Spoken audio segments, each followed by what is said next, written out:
Nous allons voir dans cette vidéo la forme échelonnée réduite d'une matrice. Pour cela, considérons d'abord l'exemple 1. Ici, on a la matrice suivante sur laquelle on va effectuer des opérations élémentaires sur les lignes.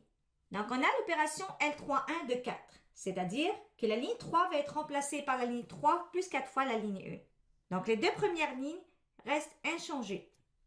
Donc, la ligne 3 va être remplacée par moins 4 plus 4 fois 1, ça donne 0. 5 plus 4 fois moins 2, ça donne moins 3.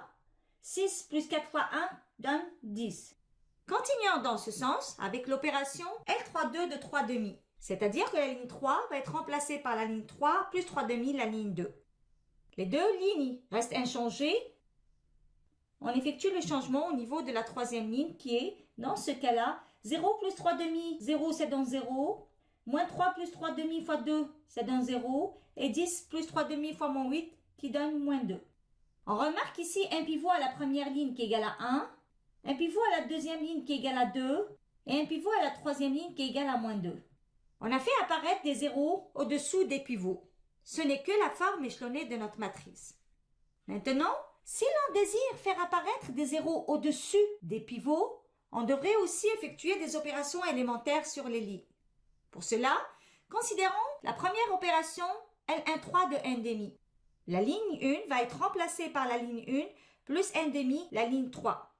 Pour la deuxième opération, L2,3 de moins 4, c'est-à-dire que la ligne 2 va être remplacée par la ligne 2 moins 4 fois la ligne 3. En effectuant ces deux opérations, on obtient à la première ligne 1 plus 1 demi fois 0, ça donne 1. Moins 2 plus 1 demi fois 0, ça donne moins 2. Et 1 plus 1 demi multiplié par moins 2, ça donne 0.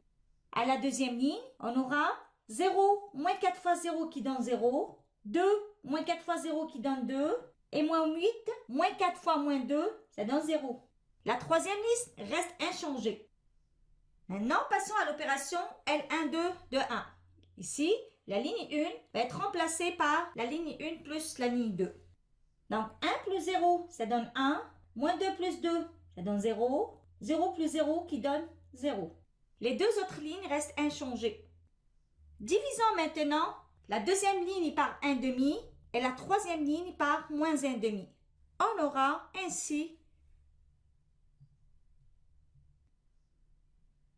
Donc, on a un pivot à la première ligne, un pivot à la deuxième ligne, un pivot à la troisième ligne.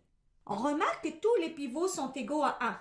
Ces pivots sont les seuls éléments non nuls de leur colonne. Ce qu'on vient de déterminer, ce n'est que la forme échelonnée réduite de notre matrice. On vient de voir ensemble, à partir de cet exemple, comment obtenir la forme échelonnée réduite. Généralisons ceci. Donc, une matrice échelonnée est dite sous forme échelonnée réduite si elle vérifie les deux propriétés suivantes. 1. Le pivot, c'est-à-dire le premier élément non nul, de chaque ligne de la matrice vaut 1.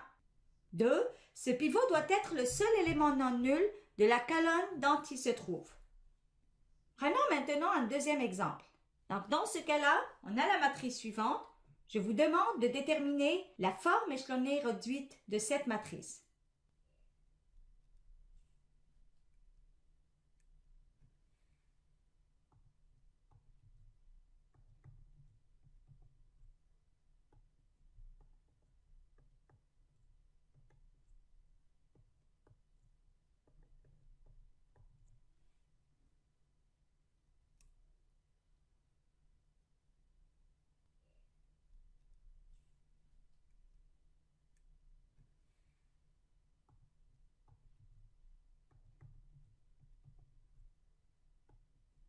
Donc, voici la forme échelonnée réduite de notre matrice.